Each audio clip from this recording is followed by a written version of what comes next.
कृष्णा दोस्तों, किशोरी क्रिएशन से मैं सपना शर्मा आप सभी का हार्दिक स्वागत करती हूँ आपके अपने चैनल पर। दोस्तों, आज के वीडियो में आपके लिए माघ मास महात्म्य के 16वें दिन की कथा लेकर के आई हूँ। इससे पहले के माघ मास महात्म्य के 15 अध्याय के वीडियो जो है मैंने मेरे चैनल पर डाले हुए हैं, जिनको आप मेरे चैनल पर जाकर देख भी सकते हैं और श्रवण भी कर सकते हैं। आइए सुनते हैं माघ मास महात्म्य के 16वें दिन की कथा। कार्तवीर्य कहने लगा कि हे भगवान, वह राक्षस कौन था और कांचन मालिनी कौन थी? उसने अपना धर्म कैसे दिया और उनका साथ कैसे हुआ है? हे ऋषि, अत्रि ऋषि की संतानों के सूर्य, ये कथा सुनाकर मेरा कौतूहल दूर कीजिए। तब दत्तात्रेय जी कहने लगे कि हे राजन, इस पुरातन विचित्र इतिहास को सुनो। कांचन मालिनी नाम की एक सुंदर अप्सरा थी जो माघ मास में प्रयाग में स्नान करके कैलाश पर जा रही थी। तब उसको मार्ग में जाते हुए हिमालय के कुंज से एक और राक्षस ने देखा। ने जैसी तेज वाली, सुंदर कटी वाली, बड़े बड़े नेत्र वाली, चंद्रमुखी, सुंदर केश, पीन पयोधर वाली सुंदर अप्सरा को देखकर उस राक्षस ने कहा कि हे सुंदरी कमल नयनी, तुम कौन हो और कहाँ से आ रही हो? तुम्हारे वस्त्र और बेड़ी भीगी हुई क्यों है? तुम आकाश मार्ग से कहाँ जाती हो और किस पुण्य के प्रताप से तुम्हारा शरीर ऐसा तेजस्वी और रूप ऐसा मनोहर है? तुम्हारे गीले वस्त्र से मेरे मस्तक पर गिरे हुए एक बूंद जल से मेरे क्रूर मन का एकदम शांति प्राप्त हो गई है। इसका क्या कारण है? इस जल की क्या महिमा है? तुम बड़ी शीलवती प्रतीत होती हो, इसका कारण मुझसे कहिए। अप्सरा ने कहा कि हे राक्षस सुनो, मैं काम रूपणी अप्सरा हूँ। मैं प्रयाग में संगम से स्नान करके आ रही हूँ, इसी से मेरे वस्त्र भीगे हैं। अब कैलाश पर जा रही हूँ, जहाँ पर श्री शिव निवास करते हैं। त्रिवेणी के जल से मेरी सब क्रूरता दूर हो गई, जिसके पुण्य के प्रभाव से मैं इतनी सुंदर और पार्वती जी की प्रिय सखी हुई। सो आश्चर्य देने वाला उदाहरण मुझसे ब्रह्मा जी ने कहा था, सो सुनो। मैं कलिंग देश के राजा की वेश्या थी, रूप लावण्य और सुंदरता में अपूर्व थी। मेरी सुंदरता पर सारा नगर मोहित था और मैंने अनेकों प्रकार के भोग भोगे। अनेक प्रकार के वस्त्र और आभूषणों की घर में कोई कमी नहीं थी। कई कामी पुरुष आपस में स्पर्धा से ही मृत्यु को प्राप्त हो गए थे। इस तरह से उस नगर में बड़ी सुंदरता से यौवन व्यतीत हुआ और वृद्धावस्था को प्राप्त हुई। तब मेरे मन में विचार उत्पन्न हुआ कि मैंने अपनी सारी आयु पापों में ही व्यतीत करती, धर्म का कोई कार्य दान नहीं, तप यज्ञ आदि नहीं किया, शिव या दुर्गा जी की आराधना नहीं की, ना कभी भगवान विष्णु का पूजन किया।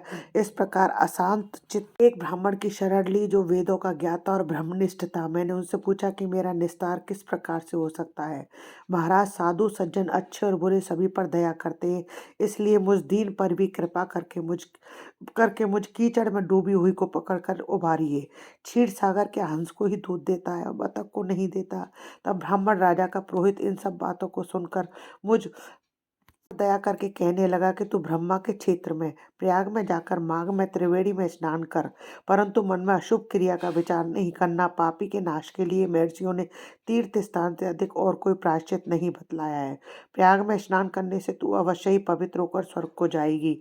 हे भामिनी, तुमने पुराने समय में गौतम ऋषि की स्त्री को देखकर इंद्र ने काम के वशीभूत होकर कपट वेश से उससे भोग किया था, इसलिए ऋषि द्वारा श्राप दिया गया और उसका शरीर अत्यंत लज्जा युक्त हजारों भागों वाला हो गया। तब इंद्र नीचा मुंह करके अपने पाप कर्म की बुराई करने लगा। मेरु पर्वत के शिखर पर स्वच्छ जल वाले सरोवर पर एक स्वर्ण कमल से भरे हुए कोटर में घुस गया और अपने पाप को धिक्कारता हुआ कामदेव की बुराई करने लगा कि ये सब पापों का मूल है। इसके ही वशीभूत होकर मनुष्य नरक में जाते और अपने धर्म, कीर्ति, यश और धैर्य का नाश करते हैं। इंद्र ऐसा सोच रहा था कि इंद्र के बिना सारा देवलोक शोभाहीन हो गया।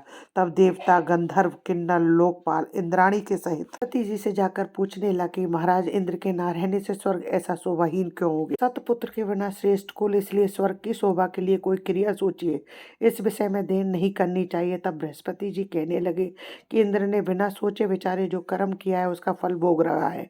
सो वह कहाँ है? मैं ये सब जानता हूँ, फिर भी गुरुजी ने सबको साथ लेकर स्वर्ण कमलों से युक्त बड़े सरोवर में इंद्र को देखा, जिसका मुख मलिन और आंखें बंद थी। तब इंद्र ने बृहस्पति जी के चरणों को पकड़कर कहा कि इस पाप से मेरा उद्धार कीजिए, आप मेरी रक्षा कीजिए। तब बृहस्पति जी ने इंद्र से कहा कि प्रयाग में स्नान करने से तुम सब पाप मुक्त हो जाओगे। तब इंद्र सहित सबने प्रयाग में जाकर संगम में स्नान किया और त्रिवेणी स्नान से इंद्र पाप मुक्त हो गए। तब बृहस्पति जी ने इंद्र को वरदान दिया कि तुम्हारे शरीर में जितने भग हैं सब नेत्र हो जाएं। सब तब इंद्र ब्राह्मण के वर से 1000 नेत्रों से ऐसा सुशोभित हुआ जैसे मानसरोवर में कमल शोभायमान होता है। ये तीसरी माघ मास महात्म में 16वां अध्याय संपूर्णम। दोस्तों, यदि आपको मेरा ये वीडियो अच्छा लगे तो लाइक शेयर कीजिए, चैनल को सब्सक्राइब कीजिए, पास ही में बेल आइकन को हिट कीजिए ताकि मेरे आने वाले हर नए वीडियो का नोटिफिकेशन आपको मिल जाए। हिंदू धर्म, रीति रिवाज, कथा कहानी जानने के लिए चैनल पर बने रहने के लिए बहुत बहुत धन्यवाद। जय श्री कृष्ण दोस्तों, राधे राधे।